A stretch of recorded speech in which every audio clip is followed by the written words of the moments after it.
예수님을 믿는 성도라면 범사에 감사라 하는 이런 성구는 다 외우고 계실 것입니다. 범사라고 하는 것은 모든 일을 말을 하는 것이죠.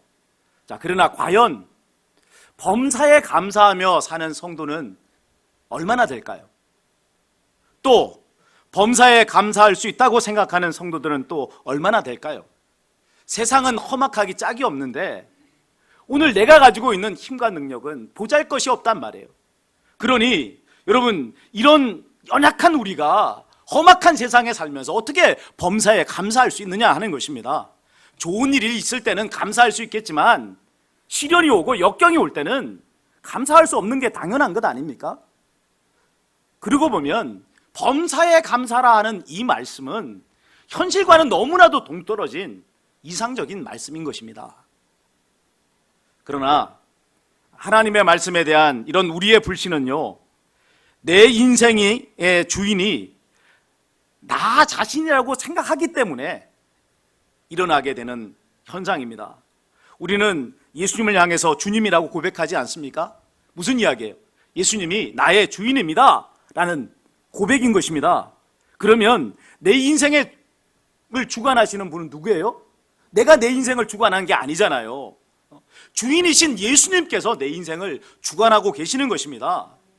성경이 범사에 감사하라 라고 말씀하실 때 전제하고 있는 것은 예수님을 나의 주인으로 진실되게 믿는 성도라고 하는 것을 전제를 하고 하신 말씀인 것입니다. 그 사람은 자기가 만나는 모든 일에 감사할 수 있어요. 왜 그렇죠? 주님께서 나의 삶을 책임지시고 인도하시기 때문에 그런 거예요. 저의 둘째 아이가 어린이집에 다닐 때 일입니다. 당시에 저는 이제 부산에서 목회를 하고 있었는데요. 마침 처가가 있는 이제 거제도로 온 가족이 갈 일이 생겼습니다. 거제도로 가는 방법으로 택한 것이 진해로 가서 거기에 배에다가 차를 싣고 거제도로 건너가는 것이었습니다. 이제 그렇게 하면 도로로 가는 것보다 시간이 단축됐어요. 1시간 정도 시간이 덜 걸립니다. 그리고 또 운전을 그만큼 적게 하니까 피로도 덜 수가 있었습니다. 초등학교를 다니던 첫째 아이의 하교 시간하고 또 어린이집을 다니는 이 둘째 아이의 귀가 시간을 예상을 해서 그래서 이제 진해 배편을 미리 예약을 해두고 있습니다. 자, 그런데 첫째 아이는 제 시간에 돌아왔어요. 학교에서 왔단 말이에요. 근데 이 둘째 아이가 귀가 시간이 됐는데 나타나지를 않는 거예요. 지금 출발을 해야 되는데 그래야 배 시간을 맞출 수가 있는데 아이가 나타나지 않으니까 마음이 조급하기 그지없었습니다. 어린이집에 전화를 했어요. 우리 집 아이가 오질 않았는데 어떻게 된 겁니까? 근데 어린이집에서는 하는 이야기가 벌써 출발했다는 거예요. 알고 보니까 이 차량 기사분이 둘째 아이를 우리 집 아파트의 동에다가 내린 게 아니라 다른 동에다가 내려준 거예요. 아이를 찾고 보니까 눈물을 한 동이나 그렇게 흘리고 있었어요. 막 화가 머리끝까지 막 났습니다. 아이는 아이대로 얼마나 겁에 질리고 고생을 했습니까? 게다가 또 배 시간은 놓쳐서 이제 그 배로 이동할 수가 없게 된 거예요. 어쩔 수 없이 예약을 취소하고 도로를 이용해서 거제도로 가게 됐습니다. 여전히 화가 풀리지를 않더라고요. 편하게 갈 수 있는 길을 이렇게 숙고하면서 가야 한다고 생각하니까 그냥 말 한마디가 하고 싶지가 않았어요. 그러다가 이런 생각을 하게 됐습니다. 세상에 우연은 없지 않는가? 왜 평소에 아무 문제 없이 제대로 귀가하던 이 둘째가 왜 하필이면 오늘 이렇게 엉뚱한 데에 내려가지고 이 배 시간을 놓치게 됐을까? 왜 그랬을까? 하나님께서 배편으로 거제도에 가시는 것을 막으신 것은 아닐까? 왜? 진해로 가다가 교통사고도 날 수도 있지 않는가? 이렇게 딱 생각을 하게 되니까 이 사건에 대한 해석이 완전히 달라지는 거예요. 마음속에 자리를 잡고 있던 이 화가 풀리면서 저도 모르게 그냥 입에서 찬송이 나왔습니다. 그래, 내 인생을 주관하시는 분은 하나님이시지. 이 모든 것을 다스리고 계시는 분이 하나님이시지. 이런 고백이 나오며 찬송이 나왔다 하는 것입니다. 되어진 일로만 보면 감사할 수 있는 일이 아니잖아요. 이걸 감사한다는 게 말이 안 되는 일 아닙니까? 계속해서 화를 내야 마땅한 일입니다. 그런데 어떻게 감사할 수 있게 된 거예요? 사건의 주관자를 체인지해버리니까, 그러니까 감사가 나오더라 이 말이에요. 여러분, 우리가 범사에 감사하지 못하는 이유가 무엇 때문입니까? 범사에 나의 힘과 능력으로 그 모든 일들을 통제할 수 없기 때문에 그래요. 내 힘과 능력으로 통제할 수 있는 일에 대해서는 여러분 얼마든지 감사할 수 있습니다. 그러나 여러분, 이 세상에 내 힘과 능력으로 통제할 수 있는 일이 여러분 몇 가지나 되겠어요? 내 힘과 능력을 넘어서서 통제 불가능한 일들이 너무나도 많단 말입니다. 그 일들을 만날 때 우리는 낙심하게 되고 좌절하게 되는 것입니다. 감사가 나오지 않고 도대체 내 인생에는 이런 어려운 일들이 왜 이렇게 많느냐라고 원망의 말이 나오게 되는 것입니다. 이때에 우리가 할 일이 있는 것입니다. 어떤 일을 해야 돼요? 내 인생의 주관자는 내가 아니라 하나님이시다라고 하는 생각을 붙잡는 것입니다. 그렇게 되면 사건에 대한 해석이 완전히 달라져 버리는 것입니다.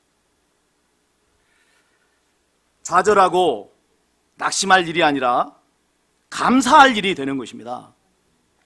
다윗은 이 사실을 너무나 잘 알고 있었던 사람이었어요. 그가 쓴 시편 23편을 보면 이 다윗이 가졌던 믿음이 어떤 것인가 하는 것이 고스란히 드러나 있어요. 여호와는 나의 목자시니 내게 부족함이 없으리로다 라고 노래를 합니다. 여호와께서 그의 목자가 되시고 자기는 여호와의 양이다 이렇게 말을 하고 있는 것입니다. 여러분, 양 자체로만 보면 이 양은 얼마나 연약한 짐승입니까? 이 사나운 짐승이 공격해 오면 그걸 방어할 수 있는 무기 자체가 없는 게 이 양의 현실이에요. 그렇기 때문에 내가 양이라면 여러분 감사할 구석이 하나도 없는 거예요. 원망만 나오는 거예요. 왜 내가 하필이면 양으로 태어나가지고 이렇게 기구한 인생을 사느냐는 거죠. 사자나 호랑이 정도가 돼야 감사합니다 이럴 거 아니에요. 자, 그런데 여러분 놀랍게도요, 다윗은 양인 자신에게 부족함이 1도 없다. 요즘 뭐 하나도 없다를 1도 없다 이렇게 1도 없다라고 지금 고백을 하고 있습니다. 왜 그래요? 여호와께서 자기의 목자이시기 때문에 그렇다는 것입니다. 그런 이유에서 그는 사망의 음침한 골짜기를 다닐지라도 겁이 나지 않는다고 말을 합니다. 사망의 음침한 골짜기라는 곳이 어떤 곳이에요? 맹수들이 언제든지 뛰어나와서 양을 잡아먹을 수 있는 위험이 도사리고 있는 곳, 이게 여러분 사망의 음침한 골짜기 아닙니까? 우리가 살아가는 인생에 이런 위기의 상황을 당할 때가 있는 거예요. 딱 죽었다고 생각할 수밖에 없는 그런 상황. 그런 상황에서 우리는 놀라웠고 두려워할 수밖에 없습니다. 하나님이 어디 계시느냐고 그렇게 원망하게 되는 것이죠. 감사가 어떻게 나와요? 감사는 푸른 초장, 쉴만한 물가에 있을 때나 나오는 것입니다. 그런데 여기서 다윗은 다시 한번 여호와께서 나의 목자라고 하는 사실을 떠올리라고 권면을 하고 있습니다. 주의 지팡이와 막대기가 나를 지켜주신다라고 그렇게 노래합니다.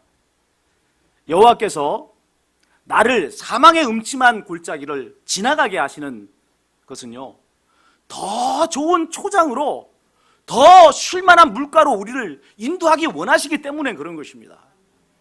보세요, 내 힘과 내 능력으로 산다면 여러분 사망의 음침한 골짜기 통과해서 그래서 거기 더 좋은 물가로 가겠어요?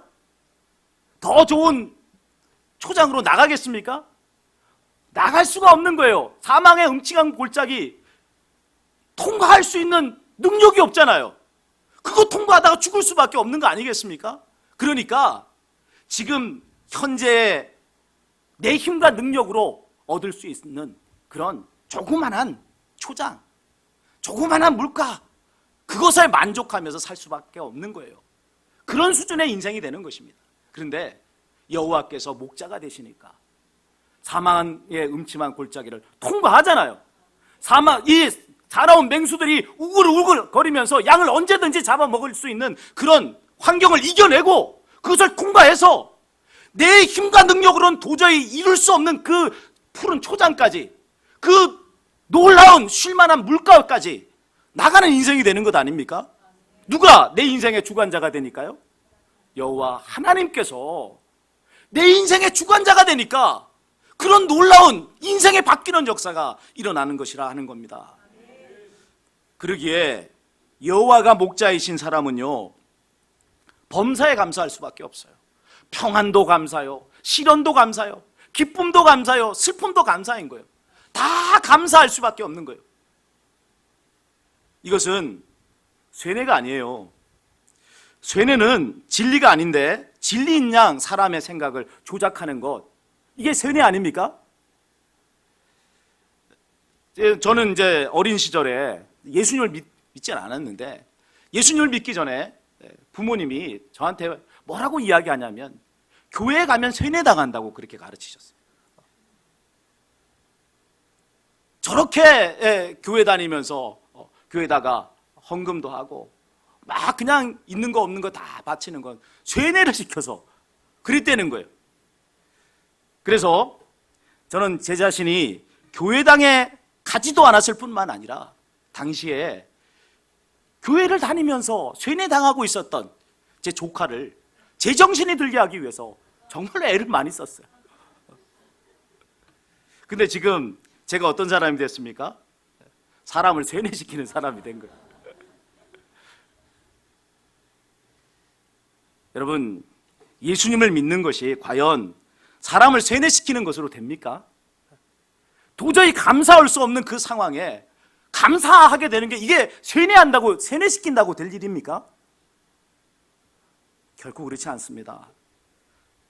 하나님께서 살아계셔서 우리의 감겨진 눈을 띄워주시니까 내 인생의 주관자가 내가 아니라 하나님이시라는 것을 보여주시며 우리를 푸른 초장, 쉴만한 물가로 내가 도저히 이룰 수 없는 그곳까지 인도해 주신다는 것을 보여주시니까 그때 감사가 나오고 찬송이 나오고 감격의 고백이 나오게 되는 것입니다.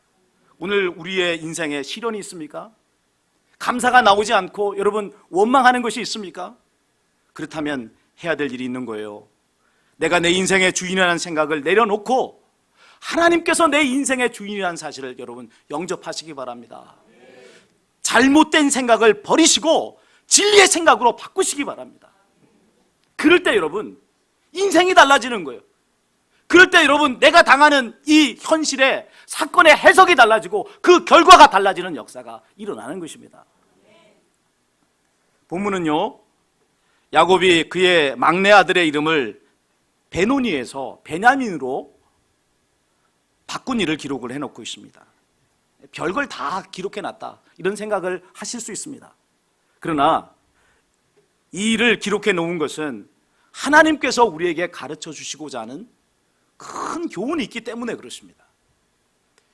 베냐민이 이 세상에 태어난 때는요, 야곱의 인생에서 고난의 시기가 끝나고 이제는 살만하다라고 여겨지는 때였습니다. 20년간의 바단 아람에서의 처가살이를 이제 청산하고 가나안 땅으로 돌아오게 되었습니다. 개미지옥, 여러분 아시죠? 개미지옥. 개미 귀신이 모래에다가 이렇게 함정을 파나고 나가지고 개미가 오면 쭉 미끄러 들어가게 만든 곳이 개미지옥이에요. 라반의 집에서의 삶이 개미지옥과 같은 삶이었어요. 벗어날 수가 없었어요. 그래서 야반도주한 거예요. 이 20년간에 이 라반의 집에서 살다가 그는 라반의 손에서 벗어났습니다. 그리고 자기를 죽이려고 온 형 에서와도 극적인 화해를 하게 됐어요. 그럼 이제 불행 끝, 행복 시작의 시대가 열린 것 아닙니까? 그런 시대에 라헬이 임신해서 아들을 낳게 된 것입니다. 야곱에게도 기쁜 일이었지만 그 막내 아들을 출산하는 라헬에게는 더 말할 수 없이 큰 기쁨이었습니다. 언니 레아에게는 아들이 6명이나 있었지만은 라헬에게는 요셉 하나밖에 없었단 말이에요. 사랑에 지금 남편 야곱을 사이에 두고 사랑의 경쟁을 하고 있는 것 아닙니까? 근데 그 경쟁에서 지금 스코어가 몇 대 몇이에요? 6대1, 6대1. 이건 뭐 축구 경기도 아니 무슨 뭐 핸드볼 경기입니까? 6대1에 참패를 당하고 있는 그런 상황이란 말입니다. 그랬기에 라헬의 간절한 소원은 아들 하나를 더 얻는 것이었습니다. 6대2만 돼도 어깨를 펼 수 있을 것 같다는 말이에요. 요셉이라고 하는 이름 역시도 이런 그녀의 소원이 담겨진 이름이었습니다. 여호와께서 나에게 다른 아들 하나를 더해 주시기를 소원합니다. 이게 요셉의 뜻이에요. 더하다. 더해 주십시오. 자, 이런 라헬의 간절한 소원이 상달이 되었는지 라헬이 임신을 하게 된 것입니다. 그리고 마침내 아들을 출산하게 되었습니다. 자, 그녀의 소원이 이루어지는 순간이에요. 그런데 운명의 장난 같은 일이 일어나고 말았습니다. 아이를 낳다가 라헬이 죽게 된 것입니다. 그때 그녀의 마음은 슬프기 그지 없었습니다. 지나온 자기의 삶이 억울해서 그래서 슬펐던 겁니까? 그게 아니었어요. 아니면 자기가 죽게 된 것이 슬픈 것이었습니까? 그것이 아니었어요. 무엇 때문에 슬펐습니까? 엄마 없이 자랄 갓 태어난 아이가 불쌍해서 슬펐던 겁니다. 그래서 그녀는 이 아이의 이름을 베논이라고 불렀어요. 슬픔의 아들이라는 뜻입니다. 갓 태어난 아들을 어루만지며 베논이라고 부르며 숨을 거둔 이 라헬의 마음이 가슴 저리게 전해지는 것 같습니다. 이 아이를 어루만지며 엄마 없이 자랄 이 아이의 인생이 얼마나 마음에 고통이스러웠겠습니까? 내 슬픔의 아들, 내 슬픔의 아들. 그런데 야곱은 이 아들의 이름을 베노니가 아니라 베냐민으로 고쳐 불렀어요. 베냐민이라고 하는 이름의 뜻은요, 오른손의 아들이다 하는 뜻입니다. 왜 야곱은 아들의 이름을 베냐민이라고 고쳤을까요? 육신적으로 보면 베냐민의 인생을 위해서 그렇게 한 거예요. 이름은 한 사람의 정체성을 대표하는 것 아닙니까? 그런데 그 이름이 슬픔의 아들이라 하면 어떻게 했어요? 그의 인생이 어떻게 했어요? 일생을 자기 때문에 엄마가 죽었다고 하는 그 슬픔의 짐을 지고 살아야 될 거 아니에요? 엄마 없는 현실이 얼마나 고통스러운 일이 되겠어요? 많은 이들이 계명을 하는 이유도 여기에 있는 겁니다. 이름을 바꾸어서 달라진 인생을 살겠다는 거예요. 그러나 오늘 야곱이 아들의 이름을 바꾼 것은 육신적인 이유 때문이 아닙니다. 그 일에 하나님을 개입시켰기 때문에 그렇습니다. 베냐민이 엄마 없이 자라야 한다는 것은 슬픈 일임에 틀림없습니다. 그러나 이름 바꾼다고 그 현실이 바뀌어지나요? 이름 바꾼다고 현실이 바뀌어지는 것이 아닙니다. 그러나 그 현실을 누가 주관하느냐 하는 것에 따라서 결과는 바꿔줄 수 있는 거예요. 라헬은 극한 슬픔에 몰입이 되어서 자신과 갓 태어난 아이의 일에 하나님을 개입시키지 못했습니다. 갓 태어난 아이의 현실은요, 슬픔밖에는 없어 보였어요. 그래서 그녀가 아들에게 붙여줄 수 있었던 이름은 슬픔의 아들이었어요. 배논이었어요. 그러나 야곱은 그 일에 하나님을 개입시킨 것입니다.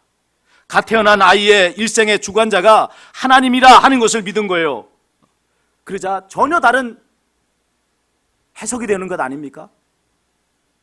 하나님이 없는, 보잘것없는 힘과 능력을 가진 사람, 이제는 죽어서 아이를 돌볼 수 없는 인생의 눈으로 이 아이의 인생을 볼 때는 슬플 수밖에 없었단 말이에요. 그런데 전능하신 하나님을 그 인생에 개입시키게 되니까 여러분, 그 아이의 인생이, 그 아이의 앞으로 펼쳐질 인생의 청사진이 달라지는 일이 벌어지더라는 것입니다.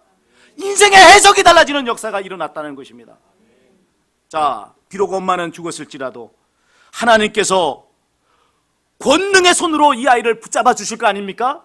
엄마가 없으니 하나님께서 이 일을 주관하셨으니 엄마 대신 하나님께서 이 아이의 어머니가 되시고 이 아이의 인생을 책임져 주시는 손길이 되어줄 거 아니란 말입니다.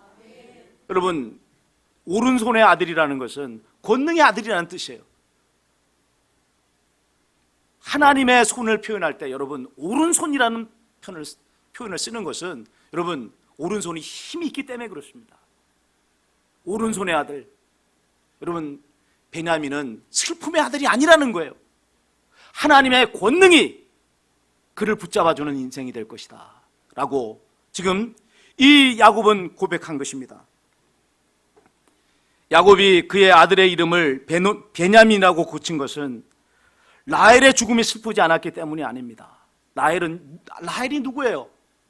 야곱의 가장 사랑하는 아내 아닙니까? 베냐민의 현실이 또 슬프지 않았기 때문도 아니었습니다.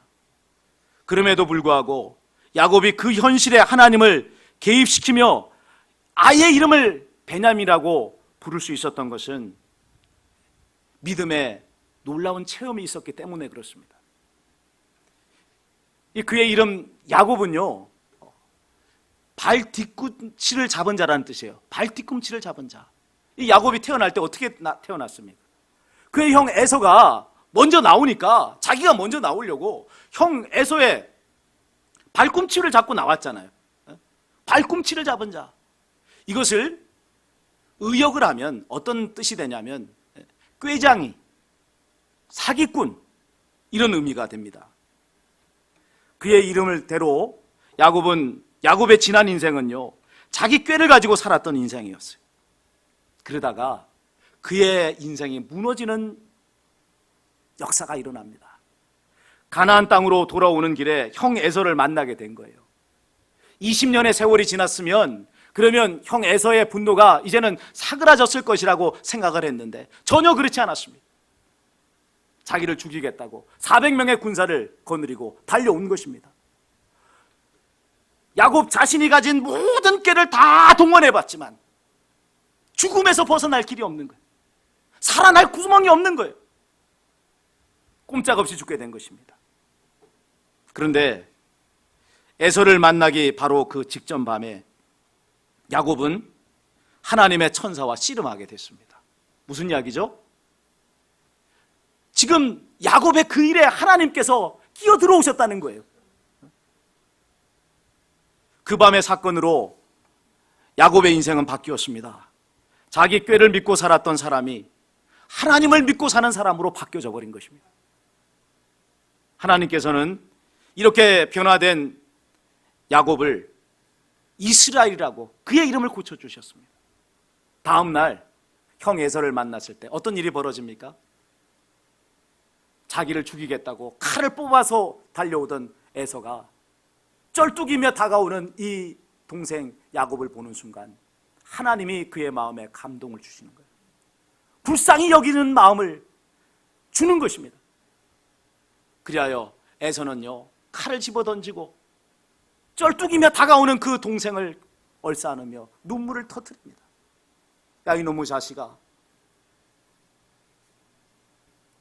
장자의 축복을 받아서 그렇게 갔으면 잘 먹고 잘 살고 건강한 모습으로 돌아와야지 이렇게 병신이 되어서 돌아오느냐. 이게 에서의 말이었습니다. 여러분, 극적인 화해가 이루어졌다 이 말입니다. 자기 체면이나 쇠뇌로 된 일이 아니에요. 하나님께서 개입하시니까 이런 일이 벌어지게 된 것 아닙니까? 그런 놀라운 신앙 체험이 있었기 때문에 야곱은 그의 말째 아들의 이름을 베냐민이라고 고쳐 부른 것입니다. 이 아들이 하나님을 믿고 의지하기만 한다면, 그의 인생을 하나님께서 붙잡아 주시기만 한다면 그는 슬픔의 아들이 아닐 겁니다. 권능의 아들이 되어서 마음껏 하나님의 영광을 드러내고 뽐내며 살아가는 그런 인생이 될 것이었습니다. 오늘은 맥추감사주일입니다. 그런데 이 맥추감사주일과는 별 상관이 없어 보이는 이 베냐민의 이야기를 왜 하는 것일까요? 감사가 어느 때 나오는지를 말씀드리기 위해서 그렇습니다. 맥추감사주일은 이스라엘의 농경절기로 따지면은 밀을 추수하면서 하나님께 감사했던 절기입니다. 내 땀과 내 수고로 결실을 얻었다고 생각하면요, 내 자신이 뿌듯한 거예요. 대견스러워요. 그래서 여러분, 세상 사람들은 좋은 일이 있으면 자기한테 상을 주잖아요. 기특하다, 내가 너한테 상을 주더라 하면서 뭐 파티도 하고, 또 뭐 평소에 자기가 사고 싶은 물건도 하나 사면서 기쁨을 누린단 말이에요. 그러나 여러분, 이스라엘 백성이 맥추감사절에 가졌던 생각은요, 하나님께서 결실을 주셨다는 거예요. 비록 내가 땀을 흘리고 수고했지만은 그 모든 일이 결실이 되도록 만들어주신 분은 하나님이라는 것입니다. 태양을 주시고 비를 주시고 적절한 날씨를 주시고, 그리고 이 알곡이 여물 수 있도록 해주신 분, 그분이 바로 하나님이라는 것입니다. 내가 먹고 사는 모든 것을 하나님께서 공급해 주신다는 고백인 것입니다. 그러기에 하나님께 감사를 드린 것입니다. 그리고 바로 이 원초적인 일에 감사하게 되니까 삶의 다른 부분에조차 하나님을 인정하며 감사하는 사람들이 될 수 있었던 것입니다. 우리가 사는 이 시대는요, 더 이상 농경사회가 아니에요. 그러나 사회의 모습이 어떤 것이든 간에 우리의 삶을 주관하시는 분은 하나님이란 사실을 믿으시기 바랍니다. 아직 이 사실을 영접하지 못한 분이 계시다면 생각을 바꾸시기 바랍니다. 또 하나님께서 내 인생의 주관자이심을 잊어버리고 낙심에 빠진 분이 있다면 지금 당장 나의 현실에 전능하신 하나님을 개입시키시기 바랍니다. 생각을 바꾸라는 거예요. 내 인생의 주관자가 하나님이라는 사실을 인정하고 내 인생의 주권자를 체인지하라는 것입니다. 하나님께서 함께 하심을 알게 될 것이고 감사가 터져 나오는 인생을 살게 될 것입니다.